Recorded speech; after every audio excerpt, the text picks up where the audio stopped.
we have arrived at Tuesday here at Crain and Company. To my left, former Michigan quarterback David Cone. To my right is former Western State Colorado wide receiver Blaine Crain. Have an absolutely jam-packed show for you guys today. We're going to preview this Notre Dame Penn State showdown coming up on Thursday. We're going to tell the Titans what they need to do with that number one pick.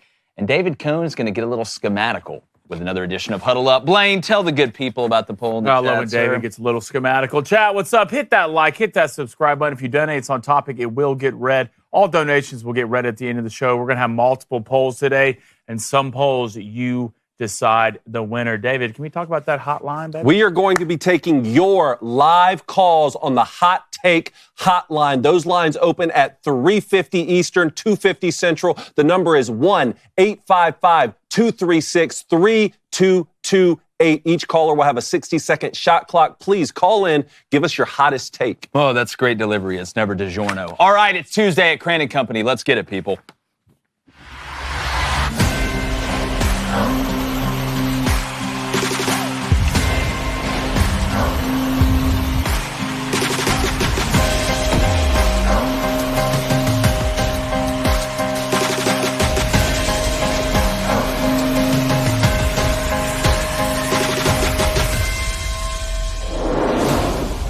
Yes, Penn State is in the semifinals of the first ever 12-team college football playoff. It's been a good year, but if we're being honest, outside of a Big Ten championship almost a decade ago, James Franklin really hasn't proven anything yet. Yes, you beat up on SMU and Boise State in games where you were double-digit favorites, but once again, Ohio State toppled you after going down 10-0, and Oregon basically had track practice on offense in the Big Ten championship game. This Thursday is the biggest moment of James Franklin's coaching career against Notre Dame. He once again has a chance to make a statement that Penn State isn't just the oversized 12-year-old that picks on the kid who got picked last for dodgeball and PE. You finally get to fight someone your size. And if you once again lose, well, the question should and will only get louder on why you still can't break through after all this time. But you win these games with complementary football. And against Ohio State, your defense played well, but your offense was pitiful. And against Oregon, your offense played really well, but the defense let you down. Can they finally get it all together in a big game?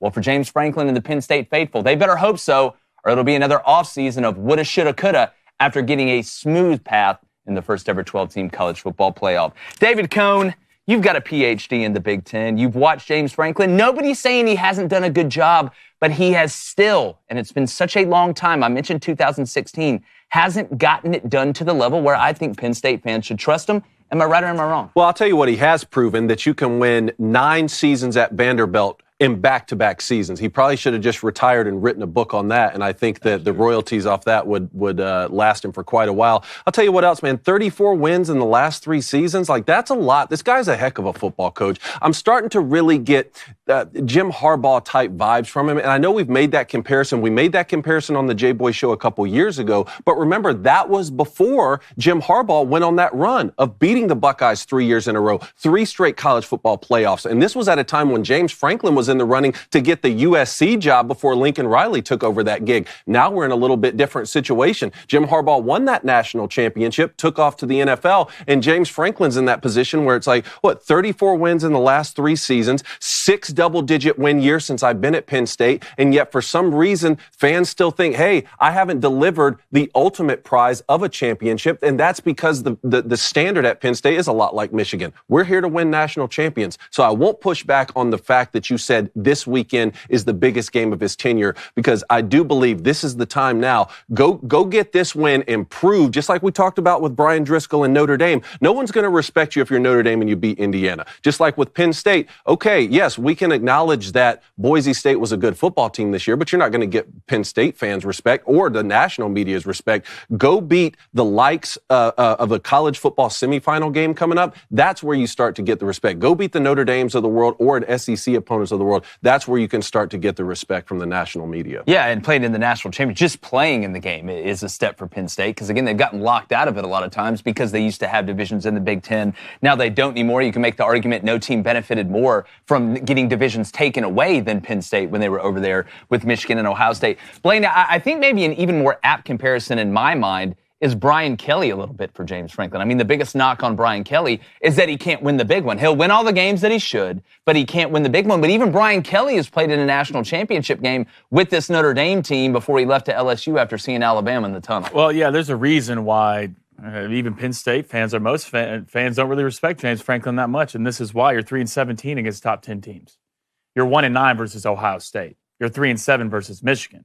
Penn State's winning these games because Penn State is who Penn State is. And right now, you're going to go toe-to-toe with a guy and Marcus Freeman, who were kind of saying the same thing before that win against Georgia. Now you're going against a guy who has gone down with Kirby Smart in toe-to-toe matchup in the biggest stage. You outsmarted Kirby Smart in certain stages of that football game. So James Franklin still has everything to prove. He's proven almost nothing to me. If anything, he's doing the least with the most. You have to beat somebody that matters. That's not Boise State. That's not SMU. You need to beat somebody with a roster that is caliber to yours or almost better than yours. You did it at Vanderbilt. You did it all the time. I don't know what's changed since you got to Penn State, but right now James Franklin has proven nothing to anybody. Well, and I think the thing at Vanderbilt, too, to bring that up, is that you are always the hunter at Vanderbilt. You are the hunted at Penn State. Now, we always talk about expectations, and they've been raised at Vanderbilt, especially what Clark Lee's doing. But you've stepped into a different pool when you're operating a place like Penn State. But Kona, I do want to throw this one back at you a little bit. Is a win over this Notre Dame team, he brought up Marcus Freeman. Marcus Freeman's still really young. That's why that win was not just cataclysmic for Notre Dame to get by a team like Georgia, but Marcus Freeman has done it as a young head coach. You know, if they were to beat this Notre Dame team, who we can make an argument who's elite, who's not elite this year in college football, is that a big enough statement? I think it is, but do you think it is for James Franklin to say, see, I told you I could do it. I got into an equal fight in a big moment, and we came. Well, that's funny you asked that, because that was the question that I was about to follow up with you guys. Are we only 3 days away from the narrative being completely different?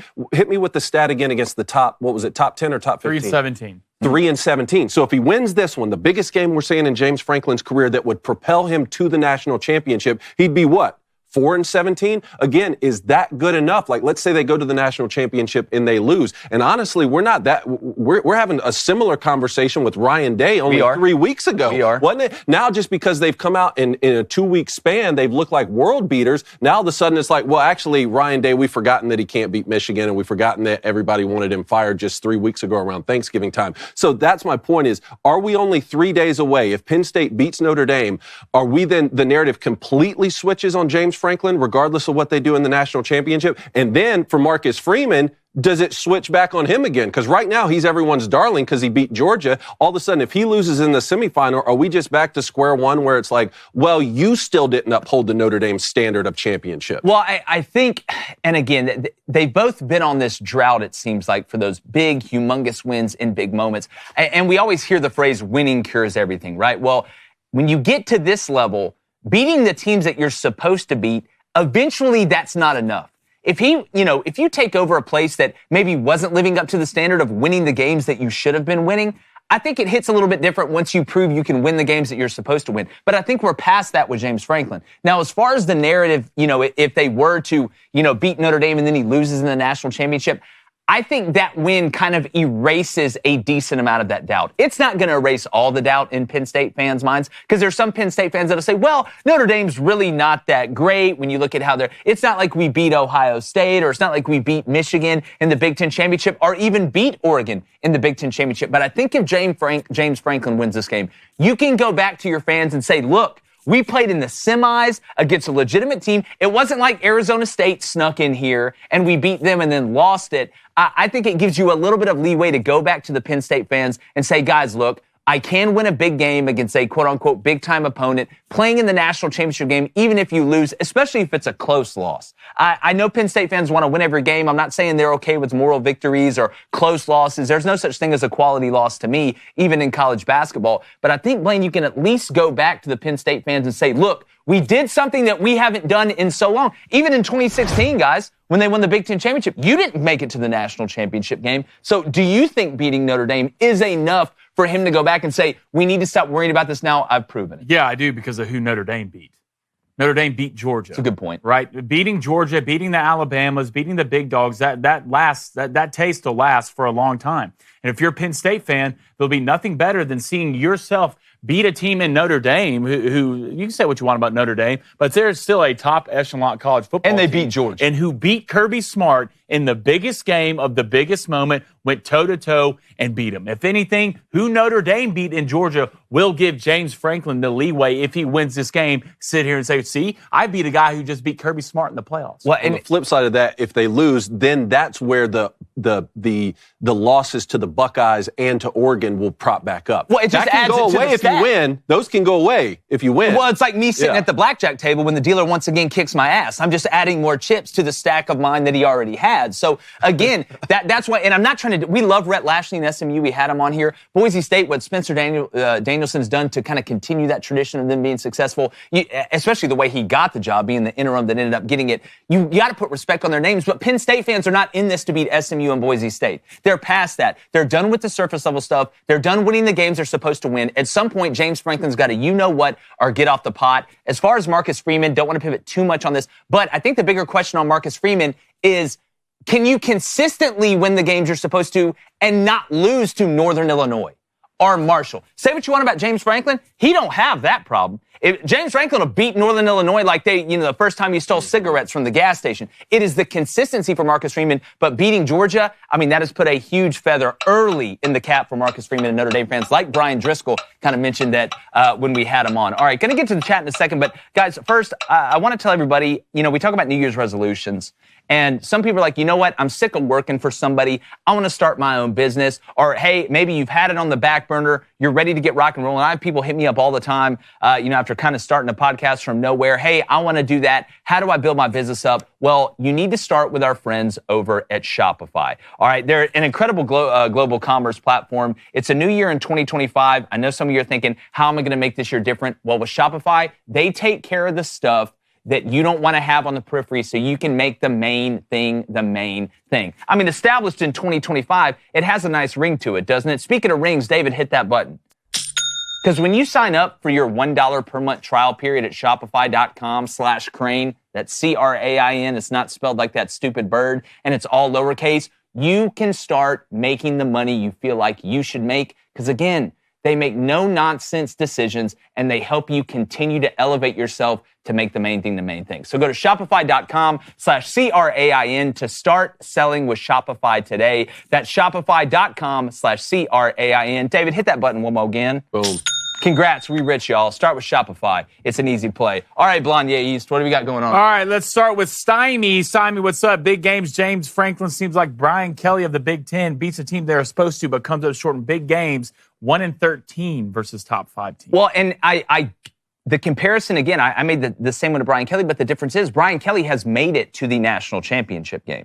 We have seen, and he didn't win it. They got absolutely blasted. I can still see Eddie Lacy running through Notre Dame like you need some Pepto-Bismol. But James Franklin hasn't even gotten to that notch yet to lose that national championship game. But again, guys, if he beats Notre Dame, I think a lot of those questions kind of go to the wayside a little bit. He's still got to prove it in the regular season. That's a different animal against Ohio State and against Michigan. But if he were to get there and then win the national championship, it's a wrap. I'd put him above Brian Kelly because Brian Kelly hasn't been able to do that. So it's going to be interesting to watch. Go to DS8787, Penn State fan and alumni here. If he makes it to the Natty, he'll be protected with his job for probably 10 plus years. Well, and remember, you brought up Jim Harbaugh, Cone.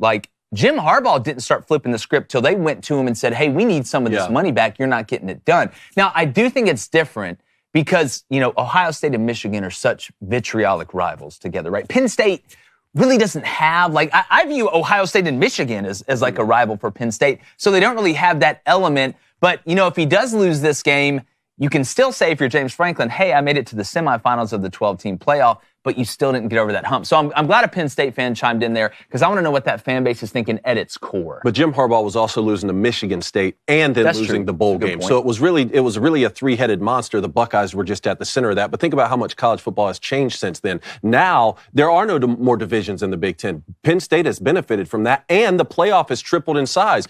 Penn State wouldn't have made a 4-team playoff this year. I don't think they would have been that fourth team. So they're already benefiting. So if you're still going to lose to Oregon in the Big Ten Championship or the Buckeyes at home, and what we said earlier this season was the biggest game of James Franklin's tenure, then you have to take advantage when you get these opportunities in the postseason. Well, it's like with a girl. You can be great at flirting with a girl, but if you're afraid to kiss her in the clutchest moments, it's not going to matter, man. Let's go to Rod. It says Georgia is not elite. They're above average at best this year. That win is not that impressive. See, and if you are looking purely at personnel-wise compared to what Georgia has been in the past, I agree with you. This is not the best Georgia team, but it's perception. Perception is reality. I mean, again, when we brought Brian Driscoll on here from Notre Dame, he brought up the Georgias. I think most people aren't going to sit here and go as far as deep into, oh, well, this Georgia team wasn't as elite as the one who won 2 out of 3 national championships. I agree with that, but it is perception, and perception is reality. Optics matter, and when James Franklin can go in there and say, hey, we beat the team that beat Georgia, or Marcus Freeman can go in there and say, guys, look how young I am, and because he outcoached Kirby Smart. Can we at least say, Kirby Smart's an elite coach, I think you would agree. He outcoached him. The personnel might not have been as good as what they've had in the past, but he absolutely outcoached Kirby Smart. Go to Emperor Fabulous. It says James Franklin could become the first coach in history to win a national championship without winning a big game. I mean, again, it's hard for me to argue with that. And you can go back to 2016, but guys, we're in 2025. Like what you did 10 years ago, all that's great. We've seen coaches that in the past have won big, but they start losing and then they eventually get fired, regardless of how big their name is. So I agree with that 100%. Let's go ahead and move on here. Go to a little bit Notre Dame. Let's get a little bit deeper into what's going to go on during the game. What are our keys to victory when you look at this? We got some clips I want to go over as well that we each picked out. But first, David, to my point I made at the beginning, I think with Penn State, and you look at the big games, I mentioned the offense being great against Oregon, but the defense not being able to stop anyone. The offense being pitiful against Ohio State. The defense got a pick 6 early in that game. They were up 10-0, and I think they kind of took the ball and tried to hide, which shocked me with Andy Kotelnicki. Can Penn State play a game full of complementary football? Each phase helping the other out, or at least 2 out of the 3 phases playing with each other. That's the only way you win a big game. Mm-hmm. You can't win a big game with just one side of the ball playing well. Do you see Penn State being able to do that with Drew Allen? Yeah, well, they're going to have to. If you guys could pull up clip number 11, so many people are going to talk about the Penn State defense in this game and the rushing attack for Penn State on whether or not they can get a ground game going against Notre Dame. I want to talk about Drew Aller's accuracy. That was one of the biggest things that I took away so far in the playoffs. And look, even Gunnar Stockton was able to hit some deep balls down the field for Georgia. Gunnar Stockton's not the reason that Georgia lost that football game against Notre Dame. I just want to play this clip here in particular because it deals with the type of accuracy that I think Drew Aller's going to have if they're going to beat not only the Notre Dames of the world, but win a national championship. And I picked this play in particular because of the guy he's throwing it to. I think Tyler Warren may be the best college football player left in this tournament. And just watch this play out and how he gets open in the back of the end zone and the throw that Drew Aller makes. Got 11 personnel looks, or maybe it's 12 because Tyler's in there. Now, it's off of play action, but he has to give him time. That's not where that ball was intended to go. Well, and from a protection standpoint, I know Notre Dame defensively, they were able to get after Georgia too. We can talk about Georgia on the offensive line, not living up to what they should have been. David, do you think Penn State's going to be able to protect Drew Aller enough for him to be able to go through his reads and at least feel comfortable in the pocket? We talked about this with Quinn Ewers and Texas. When he's clean, Drew Aller has proven this year he can throw the ball. Yes, and I'll tell you why, because offensive coordinator Andy Kotelnicki is going to use the screen game and the draw game. Let's just say even if it's tough sledding in the run game early, he's creative enough to understand, hey, let's get Tyler Warren going on arrow routes in the screen game so that not every play is a drop back, not necessarily pitching backwards in terms of calling passing plays on early downs, but keeping the pressure off of Drew Aller in creative ways with the short game and the pass game. Well, I wonder, too, if I'm Andy Kotelnicki, we obviously know Notre Dame. Al Golden's one of the best defensive coaches that we've ever had. I don't think he gets enough credit, and it's amazing he got better once he stopped wearing a suit and tie on the sidelines. It's weird how that works out in today's game. But if I'm Andy Kotelnicki, and I know I want to take these shots down the field, but I also know that Al Golden and them have a picture of Tyler Warren put in the locker room saying we have to stop this guy. How much value would you maybe get off Tyler Warren being a decoy early in this game to maybe open some things up down the field? Because I mean, hell, against USC, they basically, ran 35 different plays to him. I like using him as a decoy in the end zone after he scored and they put up the touchdown. That's how because every team's tried that. They line this guy up at center on a trick play. He's running streaks down the field, and he's mossing people like he's Randy Moss. Like, you can't stop him. So, yes, will there be certain times when he's triple-teamed and that opens up someone else and it looks like he's a decoy? Sure, that's great. Take what the defense will give you. At some point, though, if they're down, I'm forcing the football to this guy any kind of way I have to get him, including letting him play quarterback in the Wildcat. Yeah, I mean, he's basically done everything. He's kind of like the Travis Kelce of their team. And also, the run game, we all know it's blatantly obvious, but the run game between Notre Dame and Penn State, when these margins are going to be so tight and these teams are so similar, the team that is able to run the ball the best is going to be able to win this game. I think when you look at yards per carry, that may be the biggest stat in this whole game. I know turnovers, it's obvious. Penalty yardage, it's obvious. But if you're able to establish the run with an OC like Andy Kotelnicki, with an OC for Notre Dame like Mike Denbrock, you can really hit some things down the field, and they have the guys to do it. I want to flip over to the Notre Dame side here because I'm going to tell you what the difference in this game is going to be. It's going to be Riley Leonard's improvisational ability, not only when the play breaks down in the pass and he's got to scramble, but also when the design quarterback run game. So I want to set the scene here for you guys. It's 3rd and 7. You're up 23-10. Huge drive here at the end of the game. There's 5 minutes, 54 seconds to go 5 minutes, 54 seconds to go in the fourth quarter. This is a design quarterback run, and it is locked up. But watch Riley Leonard, because he's a smart runner, and that's the difference in him and some of these other quarterbacks that can run. It's one thing to be fast and athletic. It's another thing to be fast, athletic, and know how to run. Watch him extend this, bounce the play out like a running back, and go get the first down. Let's go ahead and play this clip right here. Absolutely huge moment, a drive extender in this game. Go ahead and play it. The conversion. It's basically counter. All right, you got two pullers, tight end coming to seal. Georgia overloads the side. Perfect call defensively. As a defensive coordinator, this is the stuff that kept me up at night. This would make me wake up at 1:30 and throw up in the bucket and just look at my wife and hope I got enough money to be able to afford our lifestyle after this game. It's because Riley Leonard can make you right even when you're wrong. That play call, the way it was designed into that front, yes, Georgia whipped them a little bit up front on the front side, on the weak side, but Riley Leonard's ability to see the hole is closed and then bounce that out like a really good running back. Go watch any running back. Watch him in this game. Watch him on Sundays. You either have alien vision or you don't. You can see two levels or you can't. But what makes him even scarier is that play wasn't even blocked up right. There was plays earlier in that game that they blocked up, and Riley Leonard went for 25 yards. But the scariest thing, the absolute Freddy Krueger dream thing, is when it's 3rd and 9, it's 3rd and passing, you're rushing 4, or you're bringing a pressure with 5, or maybe even more, and you got them locked up in the back end. Riley Leonard is athletic enough to take off, make a guy miss in the backfield, and then take off and go get the first down. The difference in this game and in the red zone, fellas, in the red zone is Riley Leonard's improvisational ability to turn a bad play call or a bad play into a good play. It's like I used to tell my DBs, if we're all wrong, we're all right. Yeah, well, let's go ahead and pull my play up here. There's one thing Drew Aller, I think, doesn't get enough credit for is he might not be the fastest of foot, but he's quick enough with the pocket presence as he has to make a difference other than a guy like Quinn Ewers or a true dual threat. I wouldn't call him a true dual threat quarterback. But I think he is good enough. No, this is clip 10. This is clip number 10. And you're showing Drew Aller's running ability, correct, sort of to see if he can do what Riley Leonard did. This isn't a design quarterback run, but this is 3rd and 14 right now. 8 minutes left to go in the game. A big pivotal moment. If Boise State gets this stop, they just went and scored. It could be a completely different ball game. Go ahead and run this clip and see the feel Drew Aller has. What makes him somewhat dangerous in the pocket. See, no pressure. You bring 4 here. He steps up, right? Draft running.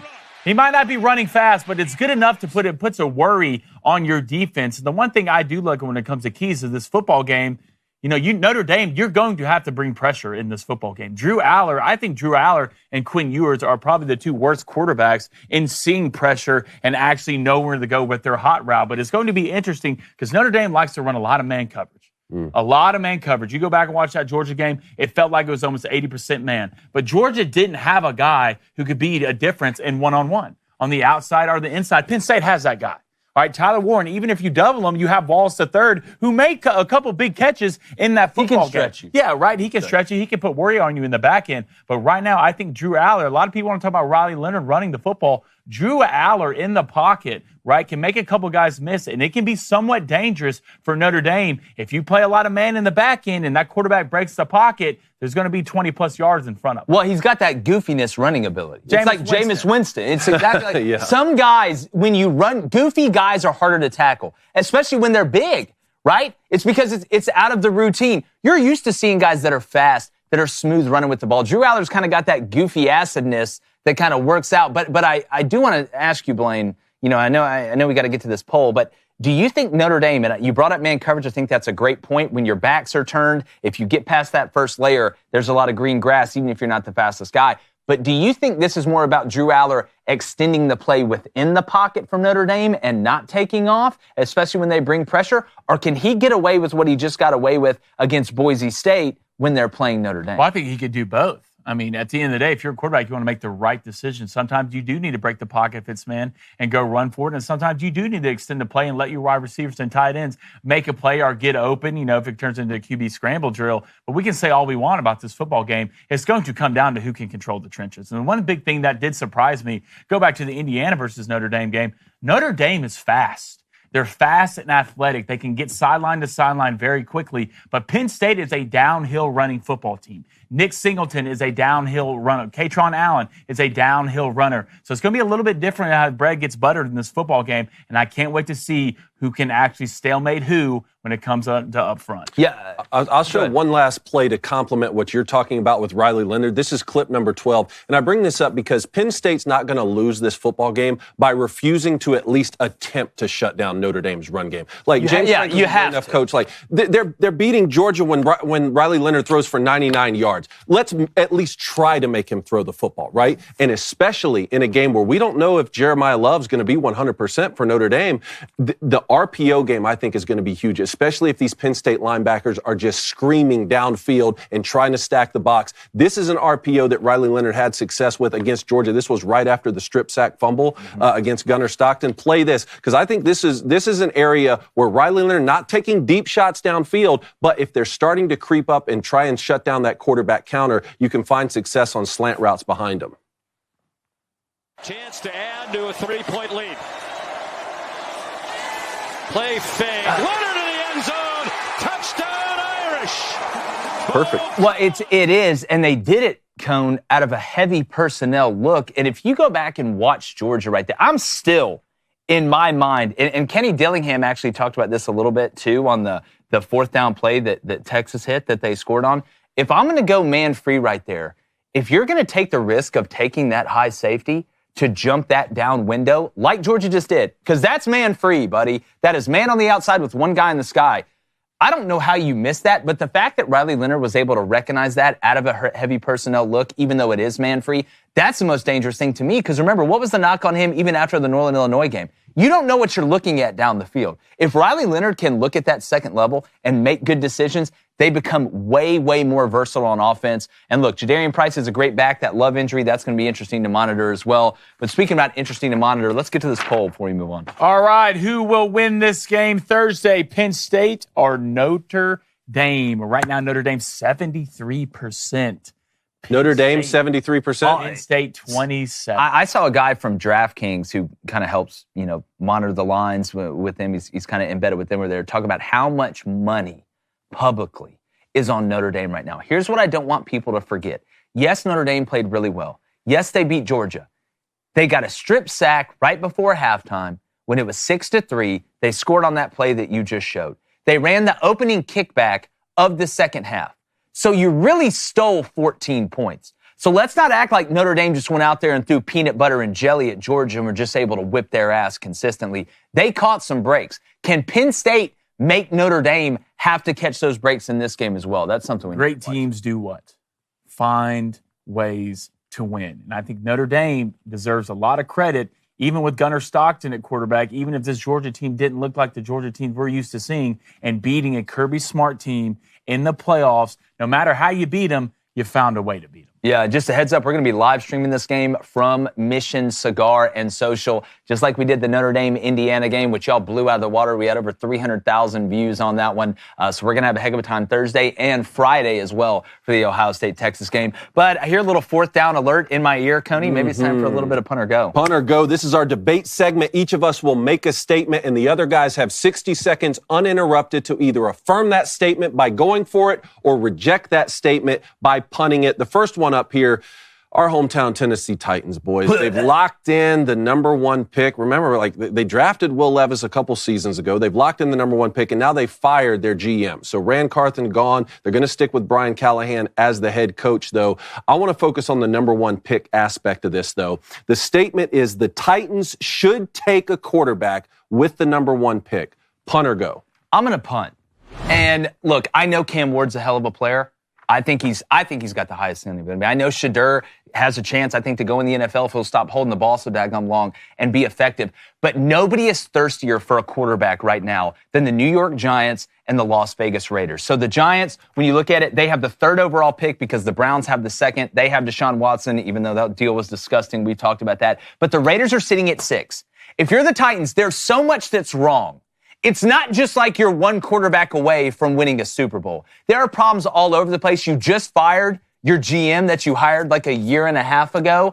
So obviously you weren't happy with the direction that it was going and the personnel that's, wholesomely involved, not just at the quarterback position. I think you could rob the Giants blind.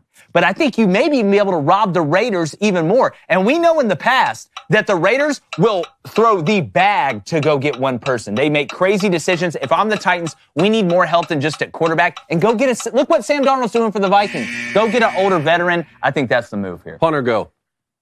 I'm going for this 1,000%. Cam Ward is a generational talent. A generational talent. If there's ever a guy should be a number 1 pick, it is Cam Ward. True dual threat quarterback, an absolute howitzer on his shoulder for an arm. And the feel. I haven't seen a guy with this good a feel in college in a long time. He's sitting in the pocket basically acting like he doesn't want to even be there. Titans fan, Will Levis was a miss.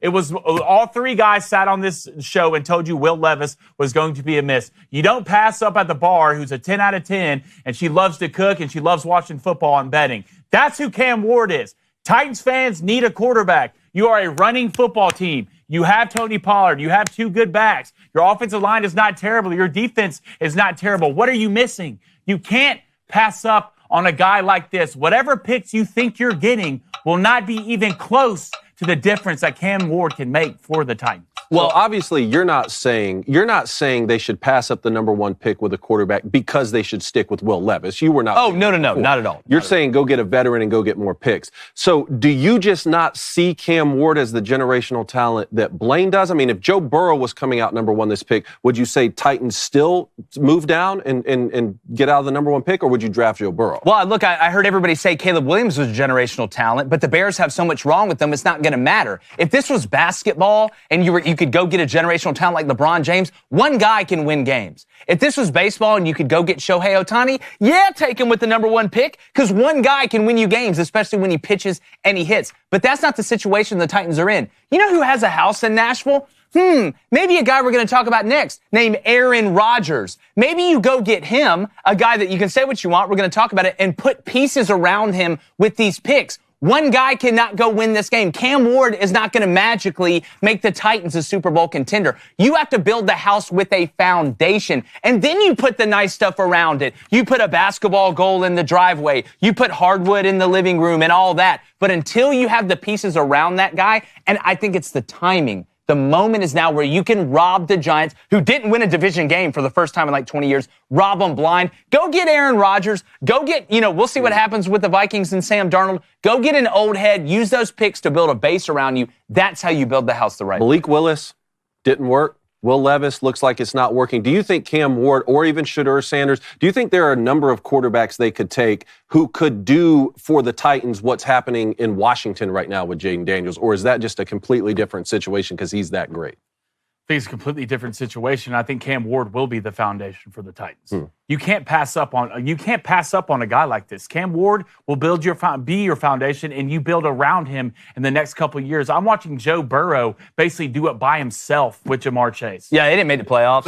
But basically that's the guy you take, and then you put pieces around him. You don't pass up on Cam. I promise you. If there's ever a foundation you need to start building on, it is Cam Ward from Miami. Well, I'm sure the Bengals would love some defensive players and an offensive line that could block somebody. Yeah, well, I bet they're glad they have Joe Burrow, too. Yeah, but it's all you got. You got one move. Next one. All right, we brought this guy up. All right, we're talking about the Jets. Aaron Rodgers, Rex Ryan, they got a head coach opening. Our buddy from the Senior Bowl, Jim Nagy, interviewed for the GM spot. That's who I would hire if it was me. I may be a little bit biased. Rex Ryan said if he gets the job, the Aaron Rodgers Country Club era is over for the New York Jets. So, Blaine, I'll start with you. Aaron Rodgers should retire. I'm going for this. It's over for Aaron. First, you're 41 years old. You're coming off an Achilles injury. You're out here in cave retreats, making Netflix. It's everything but football. And if you think right now, Aaron Rodgers, you can go in as one of the best to ever do it. One of the best to ever play the quarterback position throughout your career. But the more you keep playing, the more that's going to dwindle down, buddy. And to me, it looks like you already know it's done. It just looks like the love for the game isn't there anymore. And if I'm Aaron, I'm done. I'm going down to one of the greatest. I'm not going to go to a poverty program and try to build it back up because, buddy, trust me, that's what they're trying to do. They're already trying to get you to go to the Titans. Good luck and have fun. Cone, Aaron Rodgers recently said in a press conference when he was asked, people close to you have been saying it's time to shut it down. He responded with, somebody said they're close to me, quoting Tropic Thunder, which is hilarious. David Cone, Aaron Rodgers should retire. Punt or go? Punt. What are we talking about right here? He threw for almost 4,000 yards this year, 28 touchdowns. We're only 12 months removed from me watching Hard Knocks, him throwing back shoulder fades to the field. I'm mesmerized by this guy. Still the most accurate passer in the league. That hasn't gone away. Maybe the Jets are just dysfunctional. Hey, send them down here to Tennessee. Maybe we can figure out a way to win football games. No, we've already lost Tom Brady. We lost Peyton Manning. We lost Drew Brees. All the hold heads are retiring. They're going away. Stop taking them, okay? We need Aaron Rodgers for a couple more seasons in the NFL. I think that you already came back from the Achilles injury. You already came back from that. You rehabbed, threw for 3,900 yards. Give us a couple more seasons. Maybe it's just not in New York. Blaine, I want to get a little more specific with your answer. Do you think that Aaron Rodgers can't do it physically anymore, or he can't do it mentally anymore, or is it both? I think it's both. I think he'll always be able to do it physically. Hell, put him in the wheelchair out there and run a bunch of sprint outs. He'll probably complete 50% of his passes. But I think the love for the game's gone. I really do. And I don't think taking him from a dysfunctional organization in New York to whatever the hell this is over here that's been going on the last couple of years is going to help out Aaron Rodgers and who he is. You are now on the cusp of ruining everything you've created, everything you've built, to come down here and play for a team so they can just wait to draft another quarterback. Are you Aaron Rodgers? I thought you were this on Mount Rushmore, one of the greatest to ever do it, but you're just going to come be a fill, and you're basically Keanu Reeves from The Replacements. All right? That's what you're going to be wherever you go. You're not that guy anymore. You know you're not that guy anymore. I watch it every day, every press conference you get up there and say, I can see the life dim a little bit for the love of football. You need to get out of it, man. It's time. We all know it's time before they send you to the Jaguars or to the Titans and go have fun with that and see how everyone thinks about you in 10 years. There will be no Shane Falco. If it's just a mental thing, that's one ayahuasca trip away from fixing getting that back problem. in. Here's what you need to do. Send him to the same team where Tyreek Hill wants to get traded. Put those personalities together. Let all the negativity cancel each other out. I'm sure nothing will go wrong. Hey, and if it does, it'll be good for us. Hey, Tennessee'd be a great place. Send them both Put to them Tennessee. That'd we'll bring them over to the cookout. 30 for 30. All right, Blaine, what do you got? All right, fellas, little third punter go today. Let's see if we can get it right. Quinn Ewers should remain in college football. Coney? Instead of going where? Punt? To the NFL? Or go. Yeah, I'm going for that. It should remain in college football. Now, apparently it's not going to be at Texas because I guess Arch Manning's the greatest quarterback that has ever been gifted to football, so we'll find out about that. But there so many college football teams around the country need a quarterback. I mean, Notre Dame seems to go to the transfer portal every single year to get the top guy. Cam Ward, talking about him, he's going to be leaving Miami. They're going to have to go get a quarterback to play down there. why would Quinn Ewers leave college football in an era where you can make even more money than the rookie contract? I don't see Quinn Ewers as going to the next level and being a franchise guy. He hadn't even been able to stay healthy for one complete season in college. I promise you, you don't go to the next level and get less fragile. Stay in college, keep making that money, and in today's age, you play for 12 seasons, right? That's Yeah, David, I think they said your mic cut off, but you were wrong anyway, so I'm going to tell you what he should do. He should go because there's a saying in the stock market, you buy the dip. You buy low. This year's quarterback draft, there's a reason Jalen Milroe decided to go to the NFL. If Jalen Milroe is going to go to the NFL draft because the quarterback class is not remotely close to what it was last year, I don't think outside of two guys it's fantastic anyway, you're going to look prettier. All right? It's like the girls that hang, the decently looking hot girls that hang out with the ugly girls. Why do they do it? It makes them look even hotter. Because if you're surrounded by other hot chicks, they're going to figure out that you're only decent looking. And right now, Quinn Ewers, was one play away from the national championship last year under the tutelage of the great offensive guru, Steve Sarkisian. Now you're back in the semifinals, one game away from the national championship again. Your stock will never be higher. So Quinn Ewers, go to the NFL draft. Yeah, you weren't going to be the first pick anyway, but I promise you, taking your ass to UCF to just be okay next year while they hope Arch Manning is the next coming of the savior at quarterback at Texas, you need to go now, strike while the iron's hot, and buy the dip. That's what I think. It's going to be interesting with Quinn Ewers. I mean, if Jalen Milroe can go, you would think he would go. That's again, we talk about this in the transfer portal too. You can only get from the market what the market bears. Who's to say that Quinn Ewers goes to another place, gets hurt, which we've watched him get hurt. He's basically Mr. Potato Head. You drop him off the side, his legs and arms and eyebrows are going to fall off. He goes to another place and has a bad year, maybe under an offensive coordinator that can't put him in the best situation, or an offensive line that's not going to let him sit back there and have a clean jersey the whole game. I just think the timing is now, and I think Jalen Milroe kind of laid the path. Carson Beck, he's going in the NFL draft too, Coney, and he lost more money than people that bet on crypto. We'll or see. whatever. I think some of these guys are going to get their grades back and their projection grades and maybe return to college football. But I see what the strategy is now. It's very, very smart. It's very, very smart to defeat me in the debate. Cut your mic off. You got to shut my mic off. That's exactly Congratulations. But to next level. To close it, if I'm in a class, a C isn't a great grade. They get degrees. It's average. But if I'm in a class full of everybody that made a D, my C looks even better. Quinn Ewers is a C, but it just depends on the grades that are around you, especially when you're grading on a curve. All right, let's get to the poll. Who won punter? Go. Blaine, Jake, or David? Jake, 22%. David, 37%. Blaine, 42%. Whoa, what is going on in the chat? Yeah. I don't believe a word that he says. Stop the count. Blaine will win every punt and go as long as he gets to do the polls in the chat. I am Paul It'll be incredible. Nobody will ever win as long as he gets to run the chat. But speaking about running, Coney, Chip Kelly and Ohio State, the game plans they've put together for the past two games have been fantastic after they fell into the Michigan trap. Who's your huddle up about today? Hold on one second. I'm getting in my ear some breaking news. The Raiders have just fired Antonio Pierce. Well, I thought Black Monday was on Monday. Yeah, well, it's already Tuesday. Quickly before we get to huddle up, Raiders moving on. What are your thoughts? For some reason, and I don't know Antonio Pierce personally, I was kind of hoping this was going to work out because you remember how it ended with Josh McDaniel. The players didn't like him. Mm-hmm. I mean, him and Antonio Pierce apparently got into it before a team meeting or something like that. And, Max Crosby and all these guys were all fired up. It kind of looked like the way the Notre Dame players looked after Marcus Freeman got the job. This is the guy that they wanted, and it's just fallen apart, and it creates another opening. And I'm just sitting here wondering in my mind, now that you've told me that, which way are the Raiders going to go? Are you going to take a recycled coach like they do in the NFL all the time? And, maybe Doug Peterson got fired. Do you give him another chance? Or do you dip down to college? We talked about Steve Sarkisian yesterday. We talked about Quinn Ewers in Texas. I'm interested to see which way that the management of the Raiders is going to go. 4 words for you. John Gruden, round 3. Nope. John Gruden, round 3 in Las Vegas. Lane Kiffin, round 2.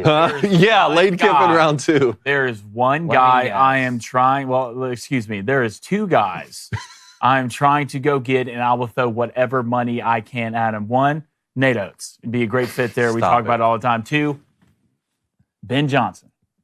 Yeah. From the Lions. He's going somewhere. I'm throwing everything I have at this guy. Like, he has proved it already with the play calling and just from a schematic standpoint. You can build with Ben Johnson. I don't care if he's a coordinator. He's the hottest commodity in the NFL to me right now. I don't think I have to go dip into college. Sark would be a good hire, I think. Sark from an offensive standpoint. But this guy from the Lions, this cat from the Lions, I'm telling you, he's different. I've never seen a mesh hook and ladder.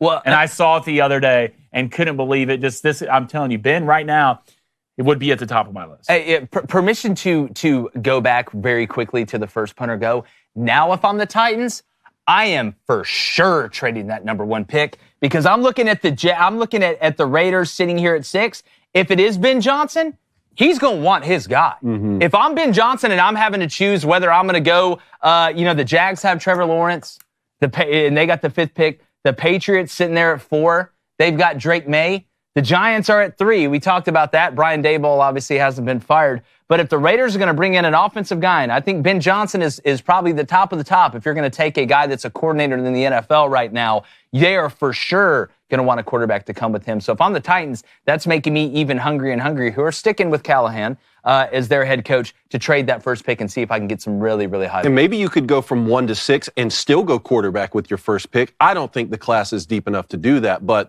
I mean, it's definitely not deep enough where we saw six of the top 12 Well, if you're Ben picks last year? Johnson, who would you rather go to right now? Well, if you're choosing between the Patriots, the Jags, and the Raiders, or the Bears, or the Bears, like between those 4, going to the Patriots. Where you're going to the Patriots?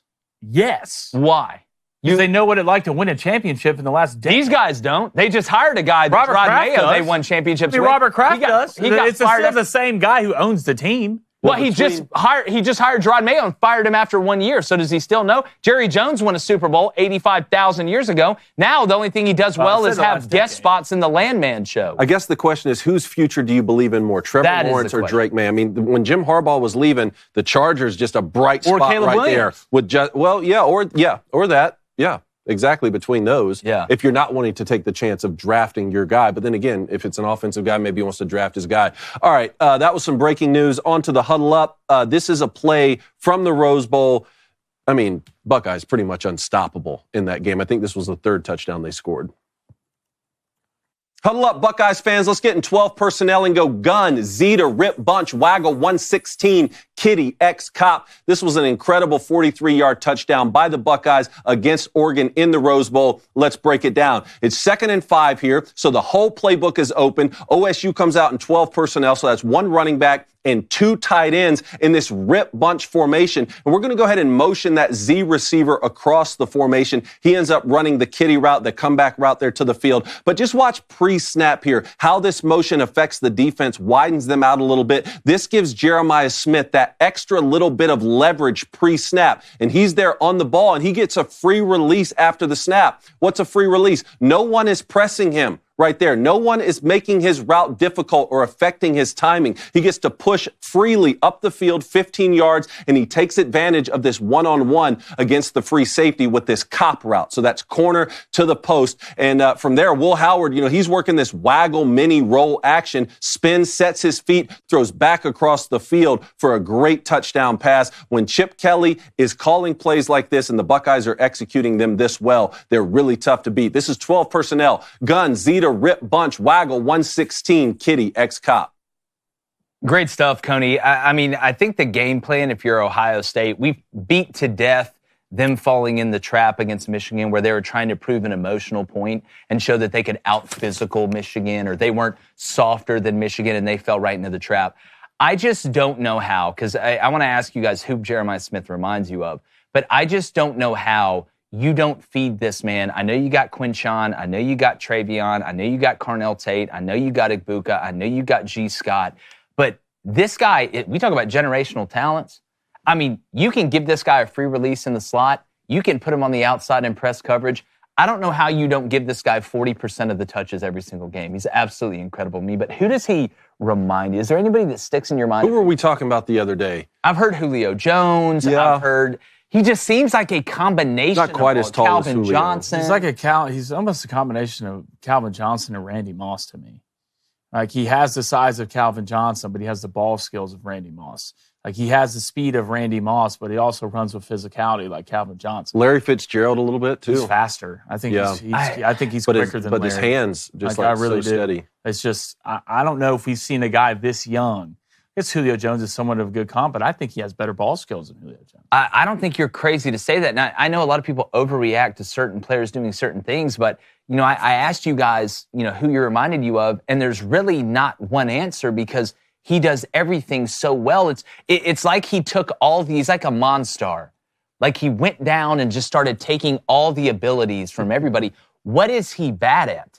I don't think he's bad at everything. I watch him block. He's not afraid to block. I watch him high point the ball. I watch him go down and get the ball. Hell, after the catch, he's more dangerous than he is before the catch. So if you're Chip Kelly, we talked about using Tyler Warren as a decoy.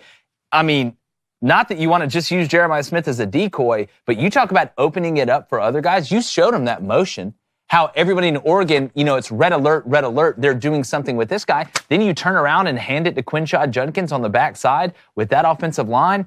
I mean, it must be fun for Chip Kelly, dude. And that's one last thing, too, about the Michigan game. It's not like the Buckeyes just threw out all their great plays against Michigan. It wasn't just the game plan that lost them a game. Wink Martindale's not giving you free release on your best player off the line of scrimmage, right? Like, he's going to reroute you. He's going to make your routes difficult. That was another reason those guys couldn't get open as well. And then the Buckeyes started pressing at home. And that's really when everything collapsed. And the scariest thing to me is, in the NFL, you can't touch that guy after 5 yards down the field. I don't know what you do. At least in college, if you put him in the slot, if he's off the ball, you can try and bully him with a nickel or redirect him a little bit with a second layer player and then bracket him with a top layer player. Once he gets in the league, hell, it may be easier for him, as crazy as that sounds. But I think the hotline's opening up here, David, right about now. Yes, get those calls in, 1-855-236-3228, and share your hottest take with us. All right, let's get to the chat. All right, let's go to Beach Wine Guy. Says, wish the Cowboys would move on, but they need to get rid of Jerry, too. And I just don't see that happening. Could you see Sark at the Cowboys? I mean, you wouldn't have to leave the state. Again, like I said yesterday, why would you want those problems if you're Steve Sarkisian? Only unless you have just always dreamed about being an NFL coach. That's been your dream. I don't know if that's the case for Sark. And when you look at kind of the arc of Steve Sarkisian, it's been up and down. He's gone to both levels. He's had problems in college we all know about in the past, and he's figured that out. But your bed is made at Texas. I don't know why you would leave that to have to go work under Jerry Jones. I don't want those problems. At Texas, he's king of the castle right now, buddy. You came into the SEC year one, pretty much ran the table, lost in the SEC championship game, but you are being held in a very high grace right now. You got all the NIL money you would ever need.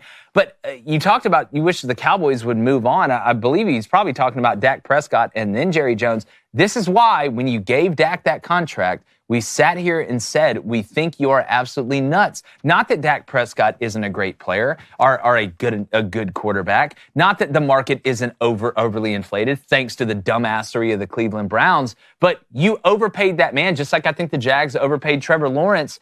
It's just, if I'm Sark, man, I don't want those problems. I don't want them at all. Let's get a $3 donation from the Greenie. What's up, brother? He says, Aaron Rodgers needs to get the hell out of New York. If he does leave and doesn't retire, where do y'all think he will land next year? He's coming right here. Coming right here. Got property in Franklin. Yeah. But we already said this last go-round, and then they drafted Will Levis. But now's the perfect time, Cone. And let's talk about just the Jets for a second, okay? Because we brought up Rex Ryan. I mean, that's the last time I remember the Jets ever being relevant in anything. I've seen Aaron Rodgers have success.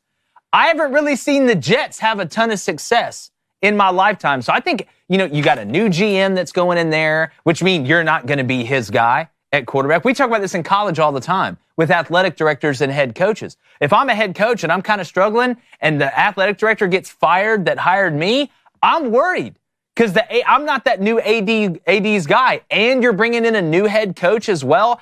I think it's more about Aaron going somewhere else than it is about Aaron bringing down the Jets. I think that jet was already brought down. Didn't they say something on Red Zone the other day about the 14-year NFL playoff drought for the Jets is the longest of any team in the 4 professional major? I mean, we make fun of the Giants. I didn't fact check that. We make fun of the Giants, but I watched the Giants win Super Bowls with Eli Manning. I haven't seen the Jets do a damn thing other than Mark Sanchez run into somebody's butt and fumble the ball. I just can't take Red Zone serious. Any facts, any stats they come out with. Yeah, they dropped Not the ball, anymore. Hashtag dead to me. Broke my heart, dog. Let's go to David Greenshield. Ewers has regressed as a college quarterback, not to mention he's a 10-man that gets hurt every other week. Do you even see him getting drafted in the first 3 rounds if he goes? You know, what I'm interested in, all the points you brought up are valid. I just think you don't stop becoming a 10-man. I mean, you know, Tua started doing jiu-jitsu, and that obviously helped him a little bit. I don't know how much that would help Quinn. I'm wondering what the grade with Quinn Ewers compared to Carson Beck is. If you're the GM of a team, and you got to take a quarterback, and let's say that the only 2 left that are pickable are Quinn Ewers and Carson Beck. Cone, who are you taking? Carson Beck. I'm taking Carson Beck, too. Say it again. I'm sorry, I was reading. Quinn Ewers or Carson Beck, who are you taking? Death. Free agent? Trading down. Now, I knew you'd see it my way eventually. All right, boys, let's get to the phone lines here. Hot Take Hotline, 60-second shot clock for each caller. Give us your hottest take, and we're going to start today with Timothy in Green Bay. Timothy, what's your hot take? I'm back, and now let me go back to so Blaine was, of course, defending the SEC, talking about how great their rankings are. All right, let's take a look at Michigan from the team that won the championship, correct? 2020, their overall rank was 13. 2021, ranked 21 or 13 in commits. And then 2022, ranked 12. And yet they went into SEC, beat Bama with their great SEC, and then they did it again this year. That was quite embarrassing. Penn State, only in the last 3 years, only ranked top 10 once, and yet they're in the Final Four. So rankings don't mean everything, old Blaine. It's about winning on the field. Well, I mean, Penn State's also 3-17 against top 10 teams, 1-5 against top 5 teams, hadn't beat Ohio State or Michigan. I mean, you can bring up 1 year where this team did that. Great. Let's go through the last 20 years, and then we can have a conversation. Well, and also, I think the way that Michigan built up that team that did that, you're not going to really be able to see that anymore because they took all those guys and they stayed at Michigan for multiple years and built that, came up short, all decided to come back and do it again. I don't know if a team's going to be able to be built that way anymore. I get what Timothy's saying. The only one of the places I think you were wrong, Texas beat Michigan to death while David Cone watched them today. And Texas is in the SEC now. I was there in person for that one. Yeah, that was but also talking about developing a team where you recruit guys and they stay on the team and you develop them, and that's going to be an anomaly now. Why? Like that's the way every team has ever worked throughout history. And now we've never had the trend all the time. Like there's so many problems that need to be fixed. But thank you for calling in. We appreciate it. Let's move on to James in Boulder, Colorado. James, what's your hot take? Hey boys, I came for Andrew Clavin and I stayed for Crain & Co. That a boy. Yeah. I love you guys. Love you, James. I'm a 90s baby, and I just want to say it's fun watching CU actually be relevant for the first time really in my life. And I just wanted your guys' thoughts on if CU would have made the college playoffs, do you think they could have gone any distance at all? Love you guys, and thanks for taking my call. James, appreciate the call, brother. Happy New Year. I think that Colorado could have, depending on who they played, like if they ran up against Penn State, I don't think they're beating Penn State, but I think Arizona State, they would have had a shot. I'm not trying to disrespect Arizona State at all. I just think from an overall personnel standpoint, I know Arizona State gave Texas a run. I think that would give Colorado the best chance. Playing SMU, Colorado could have won that game. I think playing Boise State, guys, Colorado could have won that one. They're building up. They're leveling up. Now, the biggest question, James, is how are they going to bounce back after losing Travis and Shadur? I think we're not going to know about the true trajectory of Colorado until we see the product without the guys that came with Deion, because I think Deion's staying moving forward. They got Juju Lewis coming in as a high school guy. They got Caden Salter to transfer over, which I think was a good pickup. But it's the line of scrimmage. That's where I was more impressed with Colorado, was on the line of scrimmage, building that up on both sides of the ball to be able to compete. Do you think it's hard for Colorado to argue they could have won a playoff game when you've played all of your players against BYU and lost 36-14?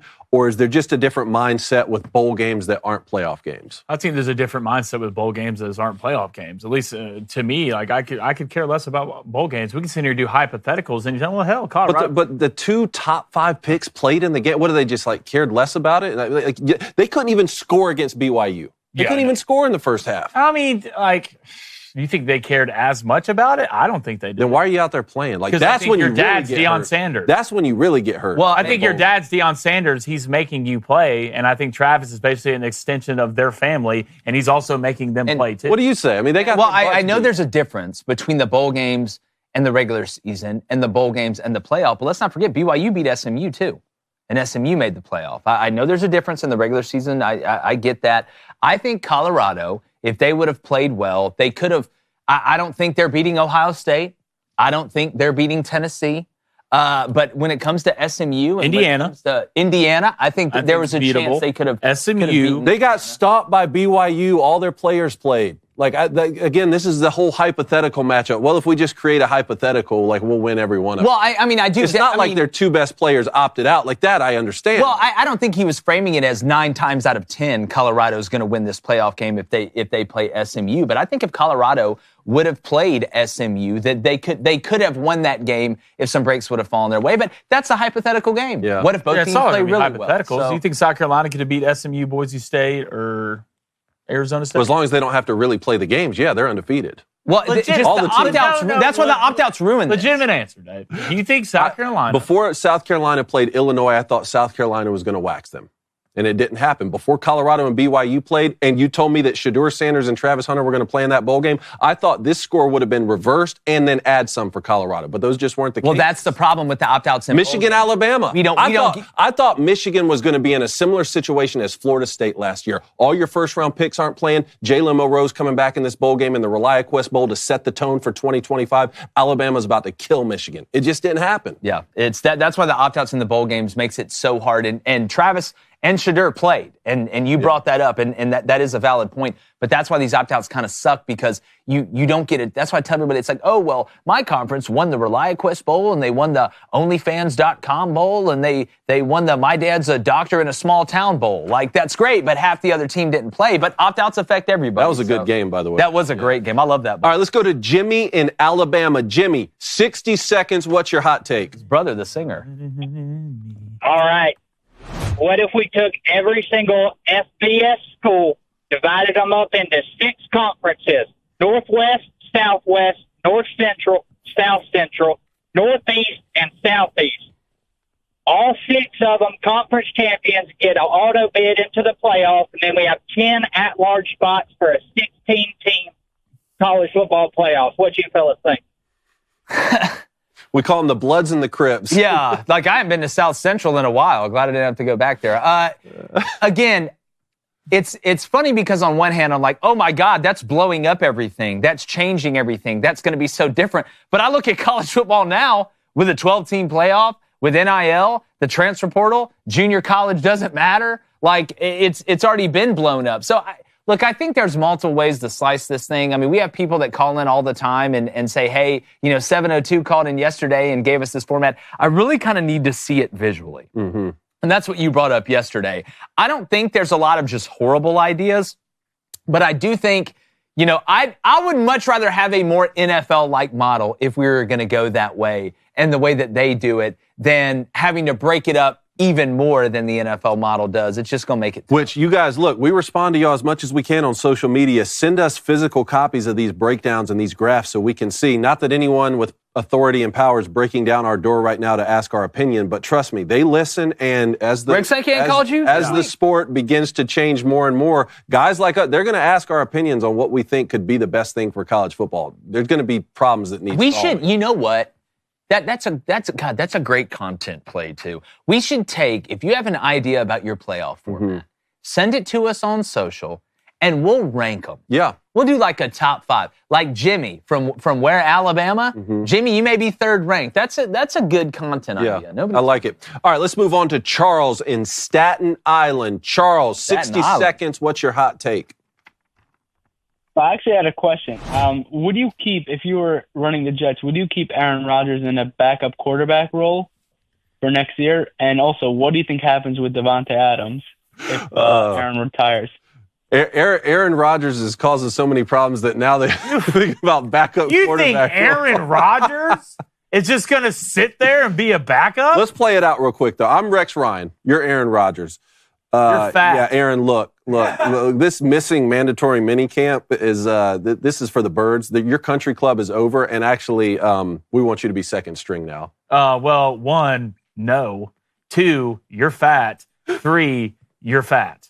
4, no. 5, I quit. 6, I'm gonna go do some ayahuasca in Narnia in 2 weeks from now. You want me to tell you the only way that would work? That if I was Rex Ryan, hey Aaron, you can be the backup quarterback and the offensive coordinator.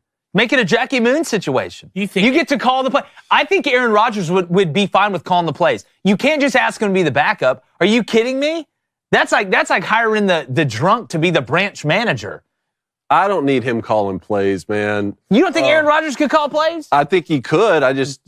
Golly. Is he going to be focused enough to do it? They throw it every play. Focus. Yeah. You think Aaron Rodgers... He's down there yelling at the quarterback. Why can't you throw the back shoulder like I do? No, he's out there chasing alligators during the game. Aaron Rodgers just on the sideline throws a pick, just comes back. He's like, the Egyptians thought the most important thing in your life you could do was die. He doesn't care what's going on in football right now. He's 41. It's like you look over... You think he wants to deal with Rex Ryan? Is Rex Ryan the right move to bring into New York again? Well, this is the only time it ever kind of worked. Like, again, back-to-back AFC champions. If Emerald was my chef for 10 years and then he went somewhere else and the last 10 the restaurant sucked, let's bring Emerald back and have him say bang and bam a couple times. There you go. All right, bam with Emerald. That line's now open, so get those calls in. We're going to move on to Eric in Delaware. Eric, what's your hot take? Hey, guys. I just want to talk about my ties for a little bit. Y'all are everywhere. We didn't end the year good, but I don't know if this makes me sick or not. But what I'm about to say, just in jest, I know the time we live in is for fun. But as long as we beat Auburn and Georgia, I don't mind our season that much, especially Auburn. For like 3 seasons, y'all keep making dumb mistakes. Like first, your coach didn't want to recruit. Second, for 2 seasons, y'all not picking a quarterback out of the transfer portal that fits your program. As long as we beating Auburn and Georgia, I just get this feeling in my heart that just makes me happy.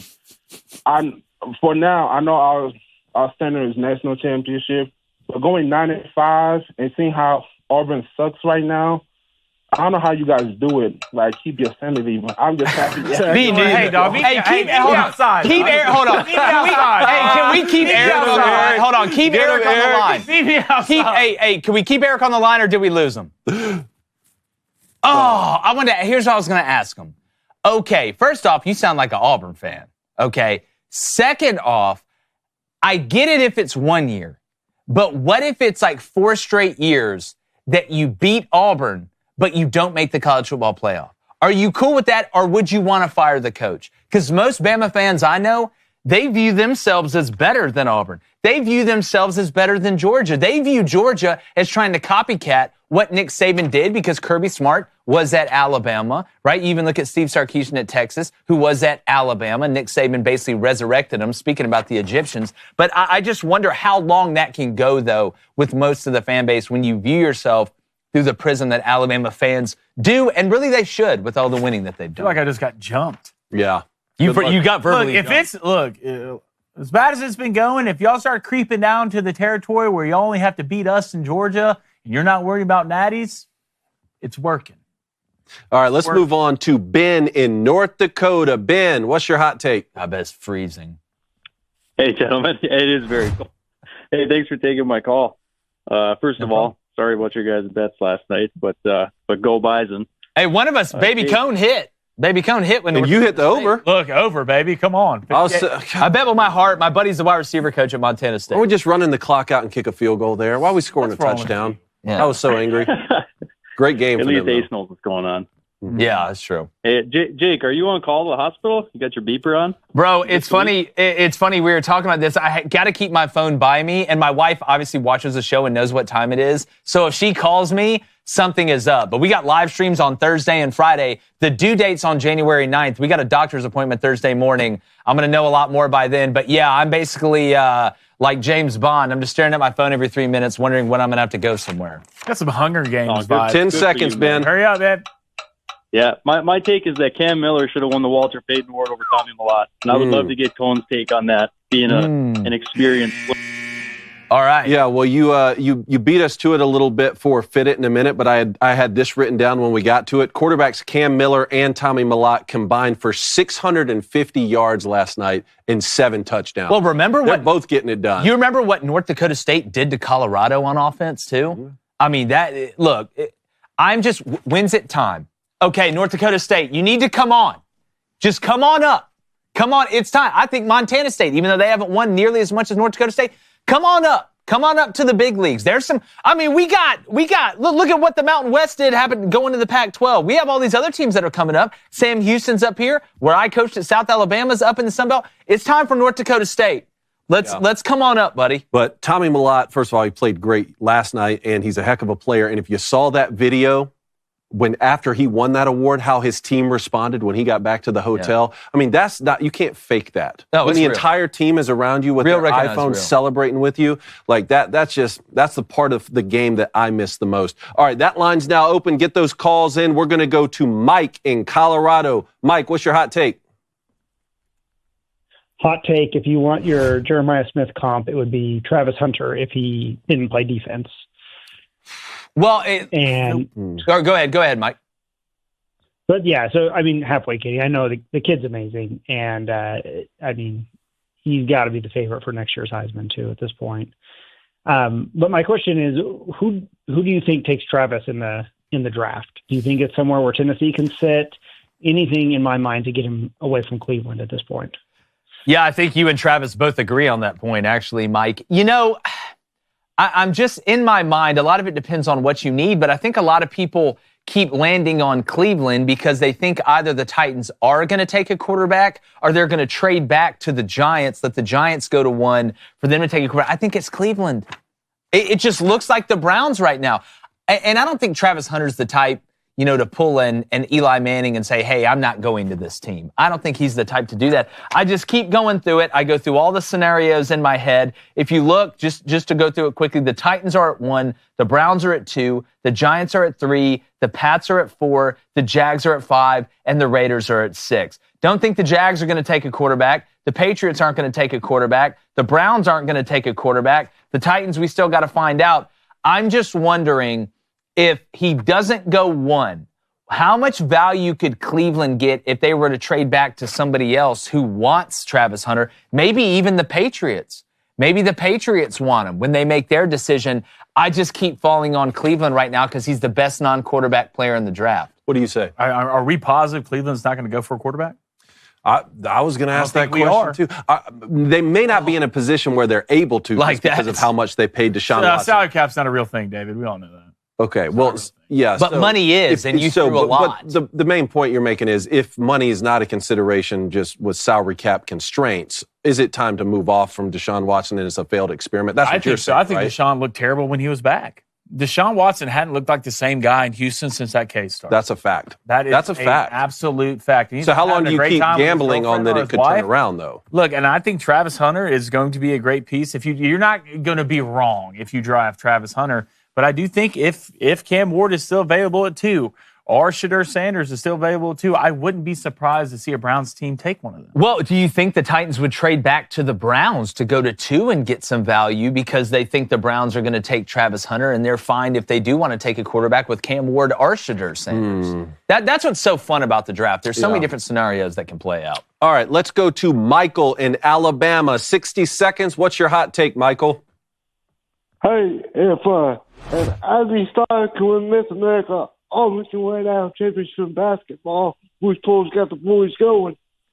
Yeah, Michael, look, I'm almost... Can Auburn win a national championship? Yeah, I'm almost afraid to jinx it. Just being from Auburn, I don't want to be the reason it falls apart. Okay, so I'm holding back. Reverse smush. All right, reverse smush. I'm reverse smushing it. So that means I can talk about. That was actually my nickname in high school was reverse smush. But that means I can talk about him then, right? Well, 13-1. 929 win percentage. They've already won this thing. We'll lose in the second round against. Oh yeah, trust me, I picked you guys to go to some Ivy school. Martha Stewart School of Cooking will beat us in the. Yeah, they'll have like a Jack Golke type player. Jack, what, man? Jack, going back to what you said yesterday. Yeah, I do believe the women's coaches will be in college basketball. Yeah, be in college basketball. Will be in. I think there's a much better path for a women to be the coach of men in basketball. And I don't think it's going to be even remotely easy, and it probably won't happen. But compared to football, those are two totally different entities. But speaking of college basketball quickly, the SEC and the Big Ten, as much as we talk about dominating college football, are absolutely running roughshod over college basketball right now. It's actually insane. The SEC's historically having like the greatest year ever when you look at non-conference. Now we're in the conference play. Boys, tonight we got Tennessee going to Florida. Mm-hmm. Tennessee's undefeated, #1 in the AP poll, even though Auburn's #1 in KenPom. Auburn is going to Texas. Kentucky is going to Georgia. There's some incredible matchups all around college basketball tonight. But this is the best Auburn basketball team I've ever seen. That's all I'm going to say about it. I'm not going to say they're winning the national championship. I'm not going to say they remind me of UConn I can't in the take past it with 2 the years. Big Ten in college basketball. Every year I hear how great they are, and they haven't won a national championship in a quarter century. Is that what it is? Yeah. It says Michigan State. It's wild. Like, at some point, you got to deliver. That's true. There's too many good basketball schools up there. Too many proud programs. All right, let's go to Caveman 2.0 in Alabama. What's your hot take, brother? Happy New Year, guys. Happy New Year. Just want to say, I think that the middle class, or really the high-end neighborhood, is opening up in college football. I think you're going to see more of the blue bloods welcoming in and opening up their doors to their country club, including Ole Miss in that statement. I think more of the SEC in terms of their middle tier and Big Ten in their middle tier, you're going to see more competitive, but also those elites are going to have a harder time winning. My hot take is in the next 3 years, Ole Miss wins the national championship. All right. That's a hot take. That is a hot take. Yes, that Caveman, get out of that cave, look into the sunlight. That was a hot take. Who would we bet on for? Let's just say SEC championship. I'm gonna ask you guys and ask the chat. Who would you bet would win an SEC championship first? South Carolina, Ole Miss, and I'm talking about like teams that haven't won it. All right, or Missouri. Out of those three, who would you say is the most likely? Definitely not Missouri. Give me Shane B. Why not Missouri? Shane B. South Carolina Gamecocks. I mean, you're losing Brady Cook. You're losing Luther Burden. I've got to go with Ole Miss and Lane Kiffin, dude. I've got to go with them. I think it's between Ole Miss and South Carolina. Missouri's kind of hanging out there a little bit. We'll see what happens going into next year. They did get Penn State's backup quarterback. You saw that, Missouri? Bo Presbula. I think I probably said that wrong. I'd probably go Ole Miss, Lane Kiffin. Yeah. All right, let's go to David in Tampa. David, what's your hot take? Well, guys, I'm going to sound biased as hell when I say this, and I'm damn proud of that. My hot take is that the Tampa Bay Buccaneers have the best offense in the NFL. And why do I say that? Well, do we have the most yards on offense? No. Do we average the most points? No. However, we are the only team in the NFL to be top 5 in scoring offense, total offense, rushing offense, and passing offense. We've converted on 50% of our third downs, the only team to do so. And to add the cherry on top, we have scored a combined 73 points against the Chargers and the Eagles, 2 of the best defenses in the league. So that's my hot take, fellas. Bucs have the best offense in the league for those reasons. I don't know why, but I like the Bucs. I like them. And you know the only stat that matters offensively? Scoring offense. Oh. That's it. Yards really don't matter. You can get a lot of yards, right? But it's putting the ball in the end zone. It just feels like the Buccaneers are like that girl that's a 6.5, but she's really kind of an 8 because she cooks good. She's funny. Her parents are cool with you. Like, The Mike Evans story is awesome. That's the all, Baker there's Mayfield only two story is words awesome. you had to say. I love that they have Bucky Irving. I think Bucky Irving's an absolute dog. So there's just something about the Buccaneers I just like. There's only two words you had to say with the Bucs offense, Mike Evans. And watching him get his bonus and his incentive the other day was one of the coolest things I have seen in the NFL. They got the game won. They're up by 8. They run him on just a arrow route to the flat. Gets his 5 yards, 1,000-yard season, $3 million. I mean, they're a good offense. It's a great story, but you're not the best offense in the league. I think we can all sit here and agree with that. Yeah, well, and you know, David said he was biased. Look, I'll burst your baby. 3 words. Not the best. He can't count, but he'll tell you you're wrong. Yeah. He'll tell you in 3.25 words. Y'all ain't better than the Ravens. Well, Y'all ain't better than the Bills. It was funny. Did you see where they were talking about with Baker Mayfield, how they got that last play to Mike Evans drawn up? They're like, yeah, we just, we know we can't turn the ball over, obviously, because if we lose that game, we're not in the playoffs. So we just designed a play that would get him, off the ball and get him open. I was like, man, y'all should do that every time. Every play. Y'all should do that every play. I was saying this the other day. If you're the Saints, how do you let that happen? I'm not going to be the guy you hit that final home run off of. I'm not going in the record. You're walking very. I'm not going in the record books. I'm not going in the record. Some of these guys. What if he cut one in 10%? But I don't think the Saints. $3 million. That's $300,000. I am doubling Mike Evans, buddy. You're not. No, but I don't. But see, I don't think that's reality. I don't think the Saints knew that. I think the Saints thought the Buccaneers were going to run the ball and run out the clock because if they screw up and throw a pick or a pick six, you're out of the playoffs. Then everybody's I'm pretty sure fired. The Saints came out and said that they weren't going to let Mike Evans get it. Well, like before the game? I'm talking about on that specific play, dog. Like, I don't think they were like, they're going to throw it. There was no reason for them to throw it other than doing that. I just don't think they're thinking that at the time. Last caller of the day, Jacob in Oklahoma. Jacob, quickly, what's your hot take? Hey, what's up, guys? Real quick, as an Army vet, I got to say shout out to the Army team for having an awesome season. Yes. My hot take for you guys is, just like Jesus brought Lazarus back from the dead, Mike Gundy is bringing Oklahoma State back in the 2025 season, and we are going to win the Big 12. Jacob, it's funny. That's just what Mike Gundy does. I can't trust you. You know who Mike Gundy is? He's like the guy who just, what did Jake Paul used to say? You got to always keep them guessed. They can never know your next move.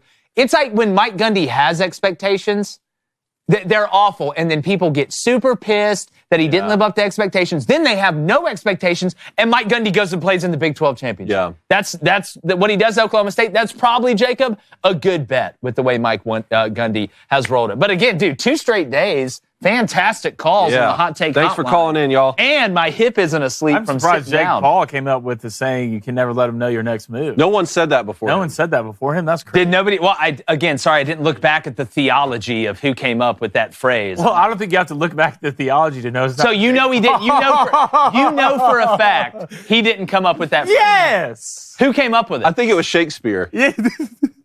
Yeah. It was in Othello. Thou shall noteth knoweth thy next moveth. All right. Let's get to bets. Quoting Shakespeare out here. Great on a Tuesday. Last night, 5-3 overall as a group. Well done, gentlemen. Positive in the units. Good way to start. Got to reach out to our buddy Cody Nason. We got to start, at the end on Fridays, we're going to start giving you all a leaderboard, and we got a punishment coming up too. Whoever has the worst week, we're gonna kill Dave. We're gonna kill Blaine. So maybe he can't manipulate the polls. I'd like to manipulate the poll. It's on. Yeah. It's basically the Geostorm movie. The way you're manipulating the polls. Anyways, tonight, college hoops. Kentucky's going to play Georgia. That line's a little scary, and the reason I think the line's where it's at. No disrespect to Georgia. I like Asa Newell. I like Demery. I like Mike White, who came over there from Florida, who's the brother of Danny White, the AD at Tennessee.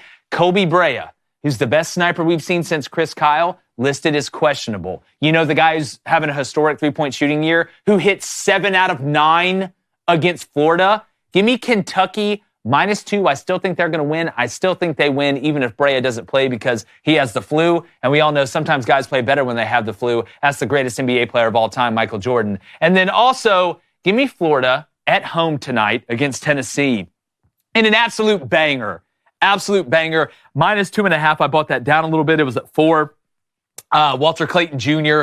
is an absolute stud. We're going to see if that Tennessee offense can maintain number 1 defense, guys, with Tennessee in the country versus the number 3 offense of Florida in the country. Give me the Gators to bounce back after a 106-100 loss to Kentucky, -2.5. Well, in that scenario, I'm going to go with the defense, at least with the point. So give me Tennessee +3.5, -110 on the odds. And then I'm going to take West Virginia +3.5 at -115, hosting Arizona. Man, you look. Is something supposed to happen to you? Yeah, something your mic like, cut out. Are you? Yeah, is Dave?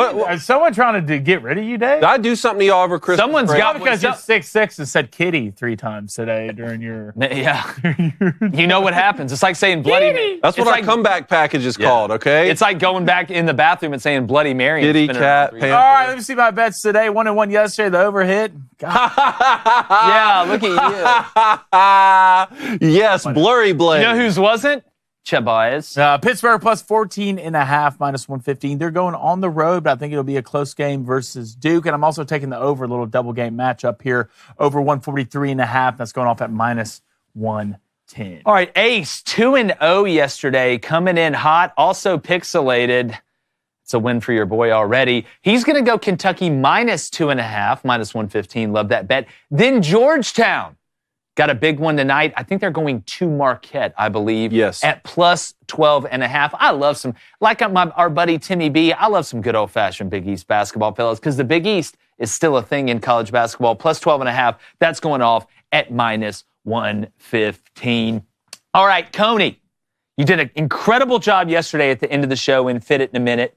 Fit it in a minute, not in a midget. Go ahead. Read it to us. Put that 60-second clock up. Here we go. Like I said, North Dakota State beat Montana State in the FCS championship last night. Quarterbacks Cam Miller and Tommy Mellott did combine for 650 yards and 7 touchdowns. Former quarterback Grayson McCall is joining Coastal Carolina's staff as an offensive analyst. He broke multiple records there and was a 3-time Sun Belt Player of the Year. Wide receiver Malik Benson commits to Oregon for the 2025 season. Benson spent time at Florida State and at Alabama, says he's excited for the opportunity to play with quarterback Dante Moore. The Chargers plan to sign running back Ezekiel Elliott after he was waived by the Cowboys. LA will face the Texans in round 1 of the NFL playoffs. To the PGA, world number 1 Scottie Scheffler withdraws from the upcoming American Express tournament due to a hand injury, which apparently was caused from preparing Christmas dinner. I guess that's what they're calling it these days. Yeah, I can't wait last one. The Mets will retire David Wright's number 5. The third baseman will join the franchise's Hall of Fame. Wright was a 7-time All-Star and spent his entire 14-year career with the Mets. Got it. Nailed it. 2 in a row. It's a good start, David. I knew you'd come through. Scotty Chef, huh? Scotty Chef. Boy, that's kind of a Christmas pun dinner. now, isn't it? Chef of The beef Wellington. All right, let's get these donations. If you donate today, thank you all so much. Really appreciate it. Let's go to a $5 donation from Cole. Appreciate it, Cole. Hey, there will be no UCF slander here. Quinn would love Orlando, and I think Frost would work wonders with them. Also, dear God, go 6-6 next year, please. Do we think Frost's system fits Quinn Ewers, though? I don't think Quinn Ewers is the guy that Frost wants running that RPO-style system. Man, you got to do something. It would just be the P. He'd just be the P in RPO. There's no R. Hell, there's really no O. It's just P's, pushing P. A $5 donation from Natty T. Appreciate it, brother. James Franklin, please win something that matters. As a Penn State fan, I can't take it anymore. That's what I'm saying. Like, can you imagine? But when you take a job like Penn State or Ohio State or Alabama or Georgia or some of these other places, the status quo ain't good enough, man. It's like a salesman. Like, you do a great job of selling the Tupperware to the people that want to buy it. Like Uncle Rico. You want a Tupperware? He'll sell it to you. But can you get people that don't want to buy to buy? James Franklin hasn't been able to do They're just not going to fire him, though. No, but move off of him. Like, at what point, I think that's the point they got with Michigan, though, with Harbaugh. Like, at what point do they come asking for that money? Or at what point are you not able to leverage yourself about going to USC like James Franklin did a couple years ago? I wonder how long it takes for the shine to wear off. Maybe at some places it never wears off. I don't know. Go to TJ with the $5 donation. What happens when Penn State loses the national championship by 30 against Ohio State? That's why I said I think the score matters.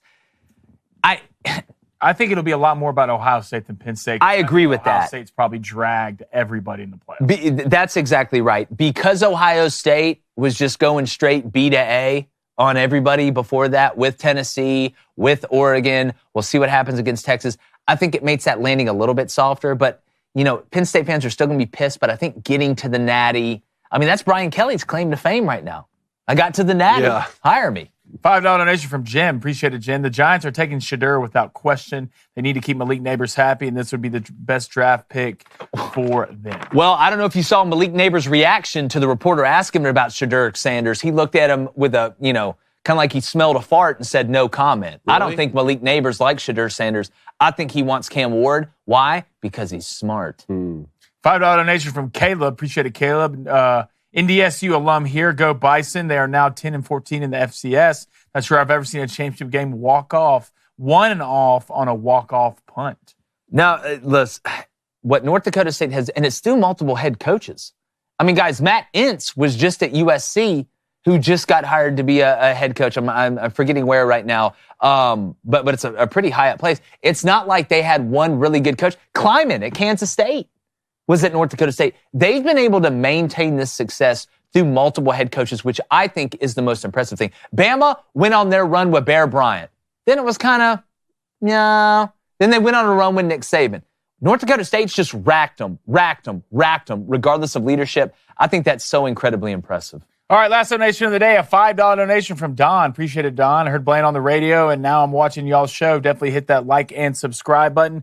Quick question, will Marcus Freeman win the Natty? And if he does, will this go down as one of the best coaches, young coaches, to ever win a national championship? Was he asking this year specifically? I don't think Notre Dame is going to win it this year. Not that they can't.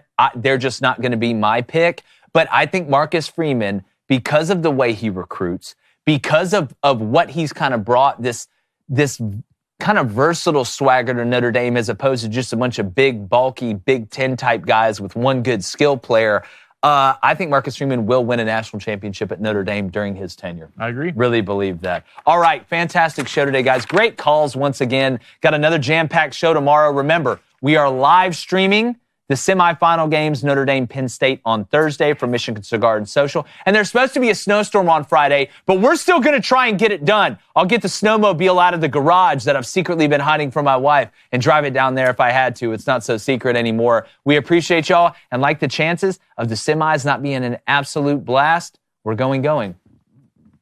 Gone. That's 2 days in a row. It's a new year, new me.